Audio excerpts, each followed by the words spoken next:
Good evening, students. This is Srinivas sir, Pragati B.Ed College, Banswada.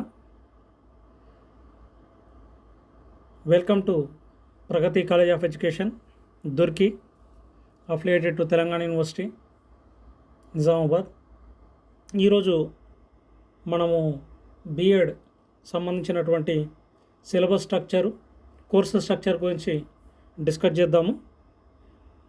Already గ్రూప్లో ఈ files అన్ని పంపాను, ఒకసారి చూసుకోండి మీ వాట్సాప్ గ్రూప్లో. అయితే బిఎడ్ కోర్స్ అనేది 4 సెమిస్టర్లలో ఉంటుంది. ఒక్కొక్క సెమిస్టర్కి వాళ్ళు మార్క్స్ని కేటాయించడం జరిగింది. ఇక్కడ మీరు స్క్రీన్ పైన కనబడుతుంది. మొత్తం 4 సెమిస్టర్లు ఉన్నాయి మీకు. ఫస్ట్ సెమిస్టర్కి మీకు 600 మార్కులు, సెకండ్ సెమిస్టర్కి 550 మార్కులు, థర్డ్ సెమిస్టర్కి 500 మార్కులు, ఫోర్త్ సెమిస్టర్కి 600 మార్కులు. మొత్తం మీకు 2250 మార్కులు ఉన్నాయి. ఇట్లా మీకు 4 సెమిస్టర్లకు ఒక్కొక్క సెమిస్టర్లో కొన్ని పేపర్లను ఉంచడం జరిగింది. ఇక్కడ ముఖ్యమైన విషయం ఏంది అని అంటే, పేపర్లు ఎక్కడ కూడా రిపీట్ కావు. ఒక మెథడ్స్ మాత్రమే ఫస్ట్ సెమిస్టర్లోను సెకండ్ సెమిస్టర్లోనూ వస్తాయి, కానీ సిలబస్ మాత్రం వేరువేరుగా ఉంటుంది. మనం ఈరోజు ఫస్ట్ సెమిస్టర్ గురించి చూద్దాం. ఈ ఫస్ట్ సెమిస్టర్లో మీకు 600 మార్కులు ఉన్నాయి. ఈ 600 మార్కులకు గాను మీకు మొత్తంగా 5 థియరీ పరీక్షలు, ఒక ప్రాజెక్ట్, ఒక స్కూల్ ప్రోగ్రామ్ అనేది ఉంటుంది. అయితే ఈ 5 థియరీ పేపర్లు, థియరీ సబ్జెక్టులు అంటాం మనం వీటిని. ఈ 5 థియరీ సబ్జెక్టులు ఏవైతే ఉన్నాయో ఇవి ప్రతి ఒక్కరూ తప్పనిసరిగా చదివి ఈ సెమిస్టర్ ఎండింగ్ లోపల వీటికి సంబంధించి థియరీ పరీక్షలు ఉంటాయి. ఆ థియరీ పరీక్షలకు ఒక్కొక్క సబ్జెక్టుకి ఈ థియరీ పరీక్షకు 70 మార్కులు ఉంటాయి. ఈ కోర్సు చేస్తున్నప్పుడు, ఫస్ట్ సెమిస్టర్ కోర్సు చేస్తున్నప్పుడు మీకు ఉన్నటువంటి 5 నెలల సమయంలో మీరు మధ్యలో మీకు ఇంటర్నల్స్ ఉంటాయి. ఆ ఒక్కొక్క సబ్జెక్టుకి ఇంటర్నల్కి 30 మార్కులు ఉంటాయి. ఇప్పుడు మనం సబ్జెక్టులు ఏమేమి సబ్జెక్టులు ఉంటాయి, వాటి మీరు ఏ విధంగా చదవాలి అనే దాన్ని చూద్దాం. మొత్తంగా మీకు 5 థియరీ సబ్జెక్టులు ఉంటాయి. ఈ 5 థియరీ సబ్జెక్టులలో 3 థియరీ సబ్జెక్టులు కామన్ టు ఆల్ అందరికీ సమానంగా ఉంటాయి, అందరికీ ఉంటాయి. ఆ 3 జనరల్ పేపర్లు అంటాం మనం సాధారణంగా. వీటిని ఏమంటాం? జనరల్ పేపర్లు అంటాం. ఎందుకంటే అందరికీ కామన్గా ఉంటాయి కాబట్టి వీటిని జనరల్ పేపర్లు అంటాం. ఈ 3 ఏంటి అంటే, పేపర్ 1 విద్యా తాత్విక దృక్పథాలు, పేపర్ 2 అభ్యసన మదింపు, పేపర్ 3 బాల్య మరియు కౌమార దశల మనోవిజ్ఞానం. ఈ 3 పేపర్లు మీకు జనరల్ పేపర్లు. ఈ 3 జనరల్ పేపర్లు ఏవైతే ఉన్నాయో వీటికి సేమ్ 70 మార్కులు థియరీ ఎగ్జామ్స్కి ఉంటాయి, ఇంటర్నల్ మార్క్స్కి 30 మార్కులు ఉంటాయి. మొత్తం ఒక్కొక్క సబ్జెక్ట్కి 100 మార్కులు, 70 మార్కులు థియరీకి, 30 మార్కులు ఇంటర్నల్. మొత్తం మీకు ఒక్కొక్క సబ్జెక్ట్కి 100 మార్కులు ఉంటాయి. తర్వాత ఈ పేపర్ 4, పేపర్ 5 ఏంటి అంటే, మీరు సెలెక్ట్ చేసుకున్నటువంటి మెథడ్స్, మెథడ్ 1, మెథడ్ 2, మెథడ్ 2 అది మ్యాథ్స్ కావచ్చు, ఫిజికల్ సైన్స్ కావచ్చు, బయోసైన్స్ కావచ్చు, సోషల్ కావచ్చు, తెలుగు కావచ్చు, ఇంగ్లీష్ కావచ్చు. మీరు ఏవైతే చూజ్ చేసుకున్నారో మెథడ్ 1, మెథడ్ 2 అని, అది మెథడ్ 1 అనేది పేపర్ 4A, మెథడ్ 2 అంటేనేమో పేపర్ 5A సబ్జెక్టులుగా ఉంటాయి. వీటికి కూడా సేమ్ 100 మార్కులు ఉంటాయి, 70 మార్కులు థియరీకి ఉంటాయి, 30 మార్కులు రికార్డ్స్కి ఉంటాయి, ఇంటర్నల్కి ఉంటాయి. ఈ తర్వాత ఒక ప్రాజెక్ట్ ఉంటుంది మీకు. ఈ ప్రాజెక్ట్ ఏంటి అంటే EPC 1, ఇదే ప్రాక్టికల్ అన్నట్టు. ఈ ప్రాక్టికల్ని ప్రతి ఒక్కరూ తప్పనిసరిగా చేయాల్సింది. ఈ ప్రాక్టికల్ పేరు ఏంది అంటే, సెమిస్టర్ 1లో EPC 1 సెల్ఫ్ డెవలప్మెంట్ అని మీకు ఉంటుంది. EPC 1 సెల్ఫ్ డెవలప్మెంట్ అంటే దీనికి మీకు ప్రాక్టికల్ ఎగ్జామ్ ఉంటుంది. యూనివర్సిటీ వాళ్ళు వచ్చి at the end of the సెమిస్టర్లో మీకు ఇక్కడ కాలేజీలోనే ఎగ్జామ్ కండక్ట్ చేస్తారు. ఇంటర్నల్ ఎగ్జామినర్లు, ఎక్స్టర్నల్ ఎగ్జామినర్లు కలిసి ఈ ఎగ్జామ్ని కండక్ట్ చేస్తారు. వైవా ఉంటుంది, మీకు క్వశ్చన్స్ ఇస్తారు, క్వశ్చన్స్ని రాయాలా, ఇది ఎగ్జామ్ లాగా ఉంటుంది. ఇది ప్రాక్టికల్ ఎగ్జామ్ అంటాం. ఈ ప్రాక్టికల్ ఎగ్జామ్కి 35 మార్కులు. తర్వాత ఈ కోర్సు జరుగుతున్నప్పుడు ఈ ఈపీసీకి సంబంధించి మీకు లెక్చరర్లు కాస్త మీకు వర్కౌట్ ఇస్తారు. అది అంతా మీరు రికార్డ్ రూపంలో రాసినందుకు మీకు 15 మార్కులు అనేవి ఉంటాయి. మొత్తం కలిపి ఈ ప్రాక్టికల్కి EPC1 సెల్ఫ్ డెవలప్మెంట్ అనే ప్రాక్టికల్కి 50 మార్కులు ఉంటాయి. Next school program. స్కూల్ ప్రోగ్రాంలో ఫస్ట్ సెమిస్టర్లో స్కూల్ అబ్జర్వేషన్ ప్రోగ్రామ్ అంటాం. ఇక సెకండ్, థర్డ్, ఫోర్త్ సెమిస్టర్లోనేమో టీచింగ్ ప్రాక్టీస్ కమ్ ఇంటర్న్షిప్ అంటాం. అయితే ఇక్కడ ఈ స్కూల్ అబ్జర్వేషన్ ప్రోగ్రాంలో భాగంగా 6 రోజులు స్కూళ్ళకి వెళ్ళి మీరు ఒక రికార్డ్ని ప్రిపేర్ చేస్తారు. ఆ రికార్డ్కి మీకు 50 మార్కులు అనేవి ఉంటాయి. ఇట్లా మొత్తం కలిపి మీరు రికార్డు రాసినందుకు, ఇంటర్నల్లలో పార్టిసిపేట్ చేసినందుకు 215 మార్కులు ఉంటాయి. Theory exams at the end of the సెమిస్టర్లో మీరు థియరీ ఎగ్జామ్స్ రాస్తే 350 మార్కులు ఉంటాయి. ప్రాక్టికల్ ఎగ్జామ్ని మీరు అటెండ్ అయ్యి మీరు మంచి మార్కులు తెచ్చుకుంటే గరిష్ట మార్కులు 35 మార్కులు ఉంటాయి. ఇట్లా మొత్తం కలిపి 600 మార్కులు మీకు కేటాయించడం జరిగింది. ఈ సెమిస్టర్ 1కి సంబంధించి ఈ విధంగా మీకు 600 మార్కులు అనేవి కేటాయించడం జరిగింది. ఇది మీకు ఉన్నటువంటి సిలబస్. కోర్సు స్ట్రక్చర్లో 4 సెమిస్టర్లు ఉంటే మొదటి సెమిస్టర్ యొక్క సిలబస్ వివరాలు షార్ట్గా బ్రీఫ్గా ఇంకొకసారి రివైజ్ చేస్తున్నాను. మొత్తంగా మీకు 7 సబ్జెక్టులు మీరు చదవాల్సింది ఉంటుంది. ఇందులో 5 ఏమో థియరీ పేపర్లు, ఒక ప్రాక్టికల్, ఒక స్కూల్ ప్రోగ్రామ్. ఈ 5 థియరీ పేపర్లో మళ్ళీ 3 జనరల్ పేపర్లు, 2 మెథడ్లు, తర్వాత ఒక ప్రాక్టికల్ ఉంటుంది. EPC సెల్ఫ్ డెవలప్మెంట్ అని, దీనికి ప్రాక్టికల్ ఎగ్జామ్ ఉంటుంది, ఒక రికార్డు ఉంటుంది. తర్వాత స్కూల్ అబ్జర్వేషన్ ప్రోగ్రాంలో మీరు ఒక రికార్డ్ని రాయాల్సింది ఉంటుంది. ఇట్లా మీరు ఈ 7 రికార్డులు రాసి మీరు 7కి సంబంధించిన ఇంటర్నల్ అన్నీ మీరు కంప్లీట్ చేసుకుంటే మీకు 600 మార్కులకు 600 మార్కులు వచ్చే అవకాశాలు ఉంటాయి. అయితే ఇక్కడ మీరు గుర్తించాల్సింది ఏంటి అని అంటే, ఇక్కడ ఈ పోర్ట్ఫోలియోని ప్రతి ఒక్క స్టూడెంట్ తప్పనిసరిగా దాన్ని ఆచరించాలి. ఈ పోర్ట్ఫోలియో అంటే ఏంటి అనేది నేను ప్రత్యేకంగా ఒక వీడియో చేసి మీకు పెడతాను. ఈ పోర్ట్ఫోలియో అంటే షార్ట్కట్లో చిన్నగా చెప్తాను, బ్రీఫ్ చేస్తాను. పోర్ట్ఫోలియో అంటే అర్థమైంది అని అంటే ద బెస్ట్ ఫ్రమ్ ఆల్ని సెలెక్ట్ చేసుకోవడాన్ని పోర్ట్ఫోలియో అంటాం. ఉదాహరణకి మన దగ్గర మనం ఒక షాప్కి వెళ్తే మనకు 10 రకాల చాక్లెట్లు బాగా ఇష్టమైతే అందులో ఏదైతే ఆరోగ్యానికి మంచిదో మంచిదాన్ని మనం సెలెక్ట్ చేసుకుంటే దాన్ని పోర్ట్ఫోలియో అంటారు. మొత్తం ఉన్న దాంట్లో మంచిదాన్ని సెలెక్ట్ చేసుకోవడం అన్నట్టు. నీవు ఎక్కడికన్నా వెళ్ళి 10 ఫోటోలు దిగితే అందులో నీకు బాగా అనిపించిన మంచి ఒక్క ఫోటోని సెలెక్ట్ చేయడాన్ని పోర్ట్ఫోలియో అంటాం. ఇట్లా ఈ ఎలక్ట్రానిక్ డివైస్లో దాన్ని కింద సేవ్ చేస్తే దాన్ని ఎలక్ట్రానిక్ పోర్ట్ఫోలియో లేదా ఈ పోర్ట్ఫోలియో అంటాం. అంటే మీరు చేసినటువంటి వర్క్ని ప్రూఫ్స్ కోసం మేము నిజంగా చేశాము అని చూపించుకోవడం కోసము ఫోటోలు, వీడియోల రూపంలో మీరు సేవ్ చేసి పెడితే దాన్ని ఏమంటామంటే ఈ పోర్ట్ఫోలియో అంటాం.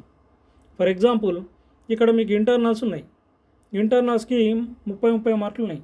ఈ 30 మార్కులలో ఎలా ఉంటాయి, అవి ఈ పోర్ట్ఫోలియో ఎలా ఉంటుందో అనేది నేను మీకు క్లియర్గా ఇప్పుడు చెప్తాను. ఇక్కడ 70 మార్కుల ఎగ్జామ్ గురించి మనం చూద్దాం. ఫస్ట్ ఈ 70 మార్కుల ఎగ్జామ్కి క్వశ్చన్ పేపర్ ఎలా ఉంటుంది, మీరు ఆన్సర్ ఎట్లా చేయాలా అనేది ఇప్పుడు చూద్దాం మనం. ఇది క్వశ్చన్ పేపర్ మోడల్. ప్రతి ఒక్క పేపర్ యొక్క సబ్జెక్ట్ యొక్క ప్రతి సబ్జెక్ట్కి పేపర్ మోడల్ ఇలాగే ఉంటుంది. దీంట్లో 2 పార్ట్స్ ఉంటాయి, part A, part B. Part ఏలో 8 ప్రశ్నలు ఇస్తారు, పార్ట్ బిలో 8 ప్రశ్నలు ఇస్తారు. పార్ట్ ఏలో అన్నీ షార్ట్ ఆన్సర్ క్వశ్చన్స్ ఉంటాయి. వీటికి 1.5 పేజీ లోపల మీరు ఆన్సర్ని రాయాల్సి ఉంటుంది. ఇక పార్ట్ బిలో మీకు ఎస్ఏ క్వశ్చన్స్ ఉంటాయి. ఈ ఎస్ఏ క్వశ్చన్స్కి ఆన్సర్గా మీరు మినిమం 3 పేజీలు రాయాల్సింది ఉంటుంది. ఇట్లా మొదటి 8 నుండి 5కి సమాధానాలు ఇవ్వాలని వాళ్ళు సూచించారు. ఒక్కొక్క దానికి 4 మార్కులు.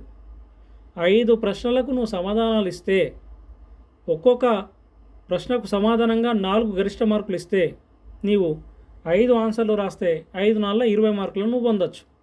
నెక్స్ట్ ఎస్ఏ ఆన్సర్లలో ప్రతి ఆన్సర్కి గరిష్ట మార్కులు 10 ఉన్నాయి. 10 ఉన్నాయి కాబట్టి ఇందులో 5 రాయమన్నారు. 5 × 10 50 మార్కులు. దీనికి 50 మార్కులు పైన 20 మార్కులు. మొత్తం కలిపి ఈ థియరీ ఎగ్జామ్స్కి మీకు ఒక్కొక్క సబ్జెక్టుకు 70 మార్కులు కేటాయించడం జరిగింది. ఇక్కడ ఒక చిన్న విషయాన్ని ప్రతి స్టూడెంట్ తప్పనిసరిగా గ్రహించాలి. అదేంటి అంటే, ఇప్పుడు నేను సిలబస్ని మీకు చూపిస్తాను. ఇక్కడ మీకు గ్రూప్లో సిలబస్ని ఉంచాను. ఆ సిలబస్ని మీరు చాలా జాగ్రత్తగా గమనిస్తే ప్రతి ఒక్క సబ్జెక్ట్లో 5 చాప్టర్లు ఉన్నాయి. ఇప్పుడు ఇది ఫస్ట్ పేపర్ పేరేం పేరు? Philosophical perspectives of education. ఇందులో ఎన్ని యూనిట్లు ఉన్నాయి? 1 2 3 4 5. ఇంకా తర్వాత second paper assessment for learning. దీంట్లో కూడా ఎన్ని పేపర్లు ఉన్నాయి? ఎన్ని యూనిట్లు ఉన్నాయి? 5 యూనిట్లు ఉన్నాయి. నెక్స్ట్ మూడో subject psychology of childhood and adolescence. దీంట్లో కూడా ఎన్ని యూనిట్లు ఉన్నాయి? 5 యూనిట్లు ఉన్నాయి. తర్వాత ప్రతి మెథడ్, మ్యాథ్స్ కావచ్చు, ఫిజికల్ సైన్స్ కావచ్చు, బయోసైన్స్ కావచ్చు, ప్రతి ఒక్క సబ్జెక్టు లోపల మీకు 5 యూనిట్లు ఉన్నాయి. మళ్ళా మీరు తీక్షణంగా పరిశీలిస్తే ఒక్కొక్క చాప్టర్ లోపల 4, 5, 6, 7 ఇలా మీకు సబ్ టాపిక్స్ ఉన్నాయి. అంటే ఇంచుమించు 6 సబ్ టాపిక్లు ఉన్నాయి అనుకుంటాం. ఎగ్జాంపుల్ ఒక్క చాప్టర్లో మ్యాక్సిమంగా 6 ఉన్నాయి అనుకుందాం. 6 5 30 ప్రశ్నలు. మొత్తం పుస్తకంలో మొత్తం సబ్జెక్టులో ఉండేటి మీకు 30 క్వశ్చన్లు మాత్రమే. ఆ 30 క్వశ్చన్ల నుండి ఒక్కొక్క సబ్జెక్ట్లో 5 యూనిట్లు ఉండి ఒక్కొక్క యూనిట్లో 5 నుండి 6 సబ్ టాపిక్లు ఉంటే మొత్తం కలిపి ఒక్క సబ్జెక్టు లోపల 30 సబ్ టాపిక్ల వరకు మీకు ఉంటాయి. ఈ 30 సబ్ టాపిక్లను 30 ప్రశ్నలుగా మార్చడానికి అవకాశం ఉంటుంది. అయితే ఇక్కడ మనం క్వశ్చన్ పేపర్ను చూసినప్పుడు మనకి ఏమర్థమైంది? ప్రతి క్వశ్చన్ పేపర్లో 16 ప్రశ్నలు అడుగుతున్నాడు. పుస్తకంలో సబ్జెక్టులో మొత్తం ఎన్ని సబ్ టాపిక్లు ఉన్నాయి? 30 సబ్ టాపిక్లు. 30 సబ్ టాపిక్లకేని మనకి క్వశ్చన్ పేపర్లో ఎన్ని ప్రశ్నలు అడుగుతున్నారు? 16 ప్రశ్నలు అడుగుతున్నారు. అంటే సగం ప్రశ్నలు అడుగుతున్నారు. ఈ 16 ప్రశ్నల నుండి మీరు ఎన్ని రాయాలా? 10 ప్రశ్నలు రాయాలా. ఒక్కొక్క సబ్జెక్ట్లో 5 చాప్టర్లు ఉంటాయి. 25 నుండి 30 సబ్ టాపిక్లు ఉంటాయి. అందులో నుండి 16 క్వశ్చన్స్ అడుగుతారు. అందుకే మీరు 10 ఆన్సర్లు ఇవ్వాలా. ఇట్లా మీరు 70 మార్కులని మీరు పొందడానికి అవకాశం ఉంది. ఇది మీకు ఈ మనం కోర్సు సిలబస్లో చెప్పుకున్నటువంటి థియరీ మార్కులు ఏ విధంగా పొందాలనే దానికి ఎగ్జాంపుల్. ఇట్లా మీరు పేపర్ 1 నుండి పేపర్ 5 వరకు 3 జనరల్ పేపర్లు, 2 మెథడ్లు లోపల థియరీ మార్కులు ఒక్కొక్క సబ్జెక్ట్కి 70 మార్కుల చొప్పున మీరు ఈ విధంగా సంపాదించవచ్చు. నెక్స్ట్ ఇంటర్నల్ మార్క్స్ని మీరు ఏ విధంగా పొందొచ్చు అంటే, మీకు గ్రూప్లో సెమిస్టర్ 1 ఆల్ ఇంటర్నల్ అసైన్మెంట్స్ అనే ఒక ఫైల్ని ఉంచాం. దీంట్లో ఒక్కొక్క సబ్జెక్ట్, ఇప్పుడు పేపర్ 1 ఉంది philosophical perspectives of education, paper 2 assessment for learning, paper 3 psychology, paper 4 maths, physical science, ఇట్లా వరుసగా సబ్జెక్ట్ వైజ్గా ఉన్నాయి. ఇట్లా ఇవి ఇంటర్నల్ క్వశ్చన్స్. ఇంటర్నల్ క్వశ్చన్స్ని ఎలా కేటాయించామంటే 3 భాగాలుగా వేసాం. జాగ్రత్తగా గమనిస్తే 3 భాగాల్లో మొట్టమొదటిది అసైన్మెంట్ క్వశ్చన్స్. ఇందులో 5 ఇచ్చాం. ఏవైనా 2 రాయమన్నాం. నెక్స్ట్ సెమినార్ ప్రజెంటేషన్ 5 ఇచ్చాం. ఏవైనా 2 మీరు ప్రజెంటేషన్ చేయాలి. నెక్స్ట్ డాటా కలెక్షన్ ఇక్కడ 5 ఇచ్చాం. వీటికి సంబంధించిన డాటాను కలెక్ట్ చేసి మీరు రాయాల్సింది ఉంటుంది. ఇట్లా మొత్తం మేము మీకు 3 విభాగాలుగా ఒక్కొక్క సబ్జెక్టుకి మేము ఇంటర్నల్ మార్క్స్ ఇచ్చాం. ఇక్కడ జాగ్రత్తగా గమనిస్తే మొదటి విభాగానికి 10 మార్కులు, రెండవ విభాగానికి 10 మార్కులు, మూడవ విభాగానికి 10 మార్కులుగా కేటాయించడం జరిగింది. మొదటి విభాగంలో మీరు 2 ఆన్సర్లు రాస్తే 5 మార్కులు ప్లస్ 5 మార్కులు 10 మార్కులు వస్తాయి రికార్డ్ మార్క్స్. ఇంకా సెకండ్ దాంట్లో సెమినార్లని మీరు ప్రజెంటేషన్ చేసి నామాత్రంగా ఒక ఆ నోట్స్లో మీరు రికార్డులో రాసిస్తే దానికి 5 + 5 10 మార్కులు వస్తాయి. ఇక నెక్స్ట్ డాటా కలెక్షన్ అంటే మీరు డాటాని వివిధ పుస్తకాలను చదివి కలెక్ట్ చేసి మీరు అక్కడ రికార్డులో రాస్తే మీకు 2 5 10 మార్కులు వస్తాయి. ఇట్లా మొత్తంగా 30 మార్కులు ఇంటర్నల్ మార్క్స్ అనేవి మీకు వస్తాయి. ఇది ఫిలాసఫీకి సంబంధించింది. సేమ్ ఇట్లనే మీకు అసెస్మెంట్ ఫర్ లెర్నింగ్లో కూడా assignment questions, seminar topics, data collections అని 3 విభాగాలుగా ఉండి ఒక్కొక్క దాంట్లో 5 ప్రశ్నలు ఇచ్చాం. దానిలో నుండి 2 మీరు సమాధానాలని రికార్డులో రాయాలి. ఇంకా నెక్స్ట్ సైకాలజీ కూడా సేమ్ అలాగే అసైన్మెంట్స్, డేటా కలెక్షన్, సెమినార్. తర్వాత మీ మెథడ్స్ మ్యాథ్స్ కానీ, ఫిజికల్ సైన్స్ కానీ, బయోసైన్స్ కానీ, సోషల్ కానీ, ఇంగ్లీష్ కానీ, తెలుగు కానీ, హిందీ కానీ, ఉర్దూ కానీ ప్రతి దాంట్లో మేము 3 బిట్లు ఇచ్చాం, 3 విభాగాలు ఇచ్చాం. ఆ 3 విభాగాల్లో 5 ప్రశ్నలు ఇచ్చాం. అందులో నుండి 2 మొత్తం కలిపి 6 ఆన్సర్లని మీరు ఇంటర్నల్గా మీకు ఇచ్చినటువంటి రికార్డులో రాయాలి. సెమినార్ టాపిక్స్ అయితే వాటిని కాలేజీలో అందరి ముందు ప్రిపేర్ అయ్యి చెప్పాలి.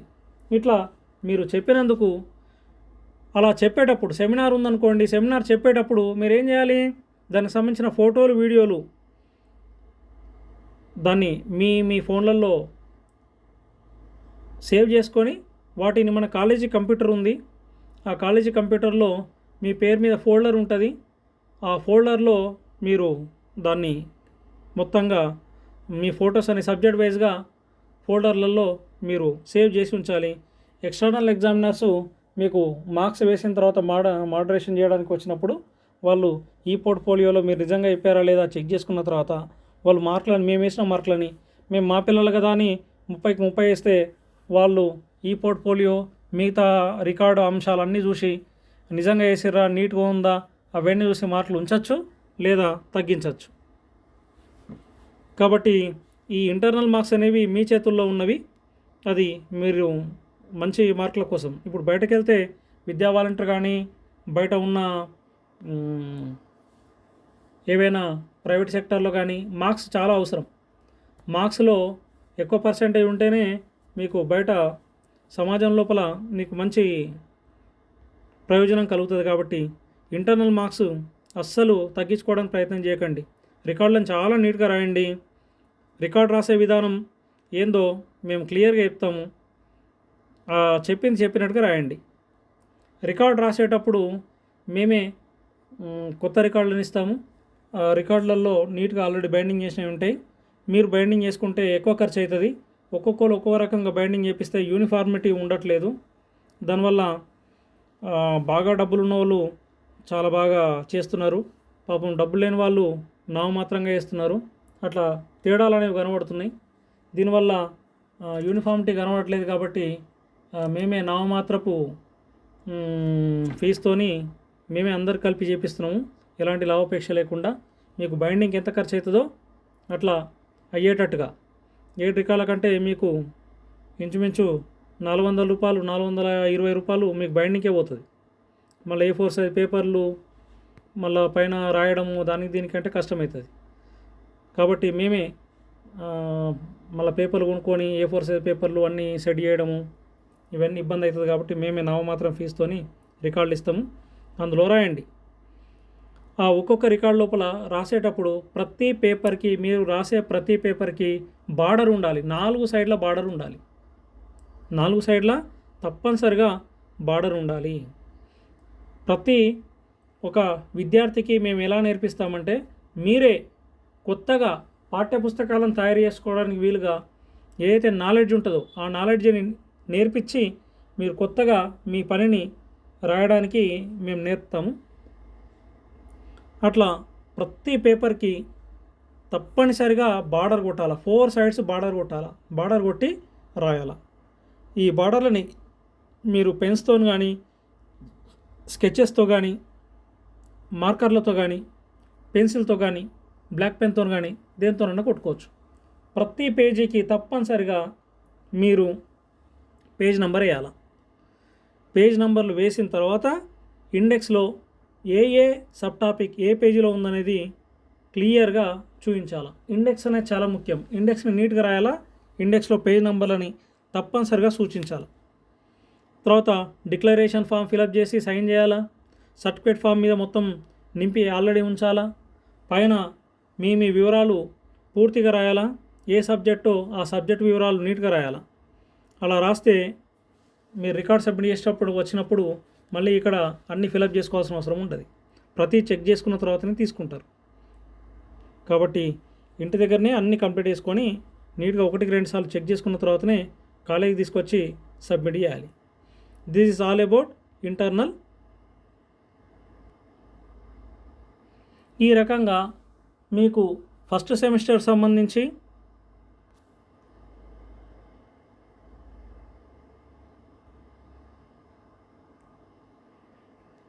ఈ ఫస్ట్ సెమిస్టర్లో 3 జనరల్ పేపర్లు, 2 మెథడ్లు, ఒక ఈపీసీ, ఒక అబ్జర్వేషన్, ఇట్లా 7ని మీరు కంప్లీట్ చేసుకుంటే మీకు ఫస్ట్ సెమిస్టర్లో 600 మార్కులకు 600 మార్కులు వస్తాయి. మీకు నెక్స్ట్ వీడియోలో ఈపీసీ గురించి, తర్వాత మరి ఒక నెక్స్ట్ వీడియోలో అబ్జర్వేషన్ రికార్డు గురించి వివరించడం జరుగుతుంది. ఇప్పుడు ఇచ్చినటువంటి ఈ ఇన్స్ట్రక్షన్స్ అండ్ ఈ వీడియోని అర్థమయ్యేంత వరకు 1-2 సార్లు చూడండి. చాలామంది ఆన్లైన్లో క్లాస్ చెప్పచ్చు, చెప్తే అందరూ కూడా డౌట్స్ అడగడానికి ఇబ్బంది పడతారు. మళ్ళీ చెప్పిన దాన్ని రిపీట్గా చెప్పడానికి వీలు కాకపోవచ్చు. మళ్ళీ అందరికీ ఒకటేసారి వీలు కాకుండొచ్చు ఆ క్లాస్ అటెండ్ కావడానికి. ప్రతి ఒక్కరికి యూజ్ కావాలని ఈ వీడియోని చేయడం జరిగింది. ఈ వీడియో మీకు ఆ గ్రూప్లో పోస్ట్ చేస్తున్నామంటే మీ ఇంటికి వచ్చి కూర్చొని మీ పక్కన కూర్చొని మేము చెప్పినట్టే. దీన్ని కూడా మీరు సద్వినియోగం చేసుకోకపోతే ఇంకా మీ అంత మూర్ఖులు ఇంకొకరు ఉండరు. కాబట్టి దీన్ని కరెక్ట్గా ప్రాపర్గా ఉపయోగించుకొని సరి అయినటువంటి మార్కులని పొందాలని కోరుకుంటున్నాను. All the best.